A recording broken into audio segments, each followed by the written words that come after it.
देखिए, प्रशांत किशोर जी का जो व्यू है, उनका जो मैनिफेस्टो है, वाकई अच्छा लगता है। जिस तरह से वो बातें कर रहे हैं। पार्टियों को कितना नुकसान होगा? आरजेडी जेडीयू को इलेक्शन जो है, अगर लोकसभा चुनाव, जो विधानसभा चुनाव होने वाला है, उसमें कितना नुकसान हो सकता है? देखिए, प्रशांत किशोर जी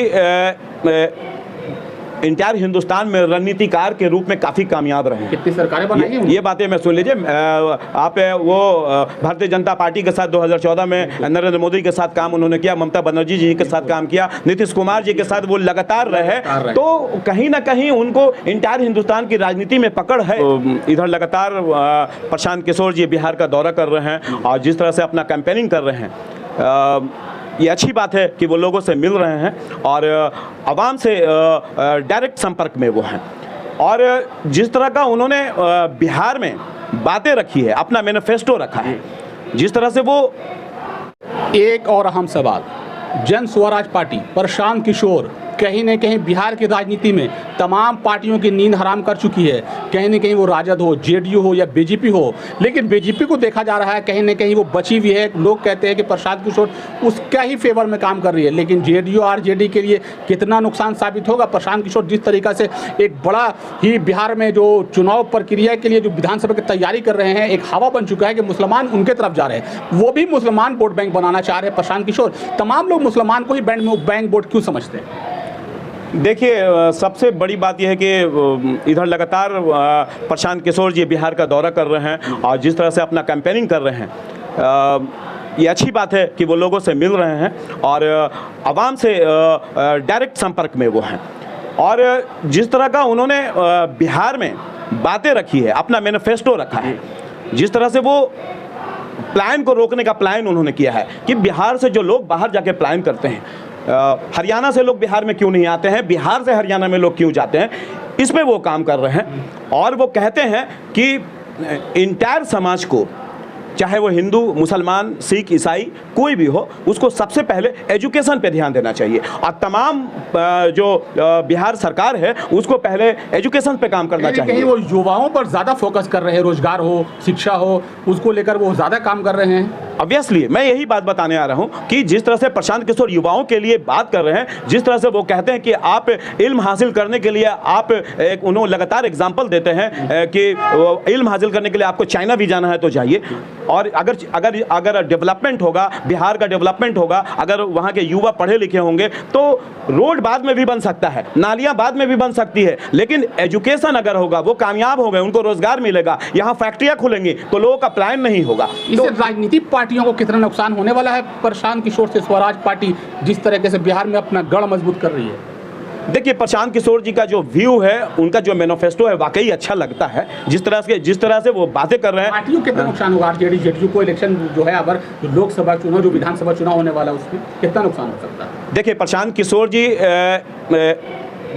इंटायर हिंदुस्तान में रणनीतिकार के रूप में काफ़ी कामयाब रहे हैं। कितनी सरकारें बनाई हैं? ये बातें मैं सुन लीजिए। आप वो भारतीय जनता पार्टी के साथ 2014 में नरेंद्र मोदी के साथ काम उन्होंने किया, ममता बनर्जी जी के साथ काम किया, नीतीश कुमार जी के साथ वो लगातार रहे।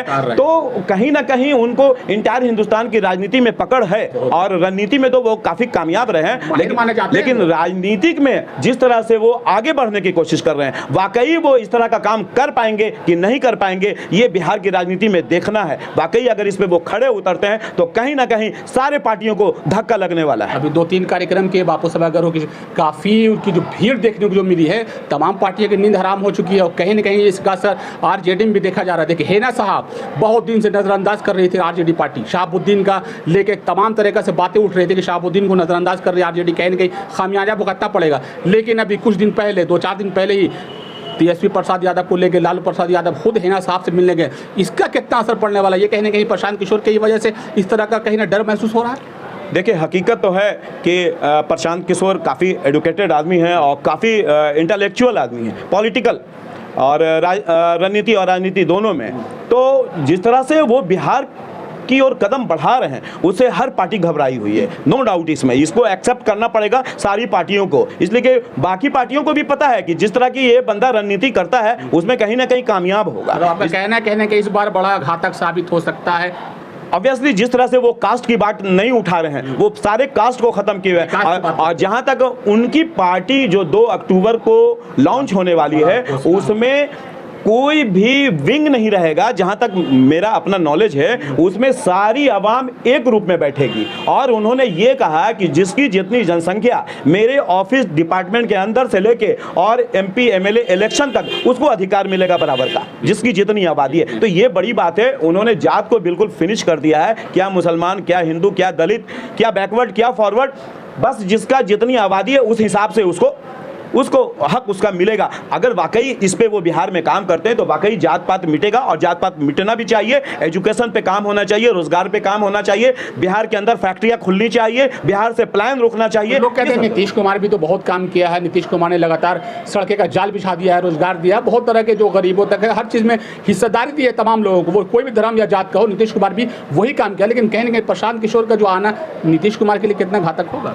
नो डाउट माननीय नीतीश कुमार जी ने बिहार के लिए काफ़ी काम किया है, इसमें कोई शक नहीं है। लेकिन कुछ कामें जहाँ तक रुका हुआ है, जैसे जिस तरह से प्लान हो रहा है बिहार से, आज भी प्लान हो रहा है, जिस तरह से बिहार में कोई फैक्ट्रियां नहीं है, उस पर माननीय नीतीश कुमार जी को बात करना चाहिए। केंद्र सरकार में मेरी मजबूती से मेरी पार्टी बैठी हुई है, उसमें ये डिमांड करना चाहिए कि बिहार के अंदर जितनी फैक्ट्रियां बंद हुई उसको खुलनी चाहिए। विशेष राज्य, देखिए विशेष राज्य दर्जा मिले या ना मिले, जितना पैसा मिलता है केंद्र सरकार से, जितना पैकेज मिलता है, उसका भी अगर इस्तेमाल सही से हो जाए तो हमें लगता है कि बिहार में फैक्ट्रियां खुलना आसान होगी, बिहार से पलायन रुकना आसान हो जाएगा, यहाँ के युवा में रोजगार का भरमार हो जाएगा। और ये जो बिहार जिस तरह से अमीर लोग बाहर अपना जॉब के लिए जा रहे हैं और बेचारे गरीब लोग मजदूरी के लिए जा रहे हैं, ये सब यहाँ पे रुकेगा, यहाँ पे ये सब रुकेगा। अगर लास्ट सवाल, अगर आपको JDU पार्टी से इस्तीफा दे के जाना पड़े तो आप किस पार्टी में जाएंगे? प्रशांत किशोर की पार्टी लग रही है